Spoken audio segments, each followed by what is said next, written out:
السلام عليكم ورحمة الله وبركاته. وصفة ديال اليوم الرز بسمتي، حبة على الحبة مفرزة.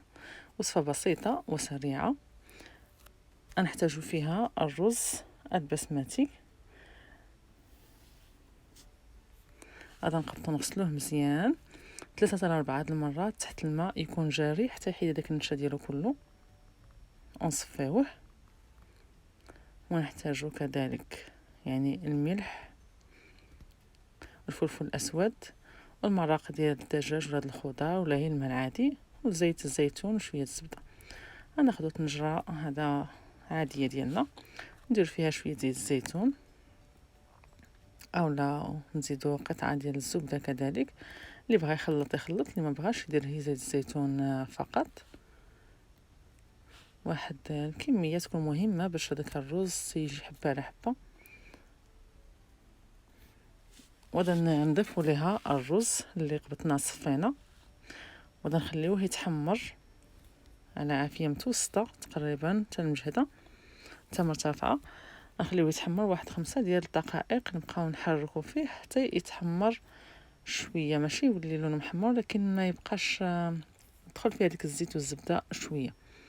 هاد المرحله مهمه واساسيه بزاف باش الرز ما تيلصقش على بعضياته، ما تيجيش معجن. نستمروا في التحريك حتى داك الرز يقبض راسو مزيان. من بعدها غادي نضيفوا المرق ديال الدجاج ولا الخضار ولا الماء العادي يكون عادي، ونديروا فيه معاه الملح والفلفل الاسود واي بهارات عندكم بغيتوا تضيفوها ضيفوها، كتبقى حريه شخصيه. بالنسبه للرز مهم ان مقدار ديال الرز يكون فيه مقدارين ديال الماء، كاس ديال الرز فيه كاسين ديال الماء. اي مقدار درتي غادي يكون الضعف ديالو ديال الماء ديال السائل. صافي هذا نحركوه نخليو حتى داك الرز يغلى مزيان، نغطيوه من يقبض الغليه مزيان. هذيك الساعه نقصو من النار حتى تولي مهيله بزاف، ويشرب هذاك الرز يطيب على خاطرو ويشرب هذاك السائل كله. هنا هانتوما تيبان لكم ها هو الرز ديالنا وجد شرب هذاك السائل كله، وها هو مفرز الحبه على اختها.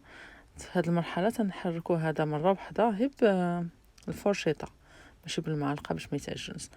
صافي ها انتم تشوفوا ملي تنديرو في طبق التقديم، ها هي الحبه على اختها مفرز ما معجنش.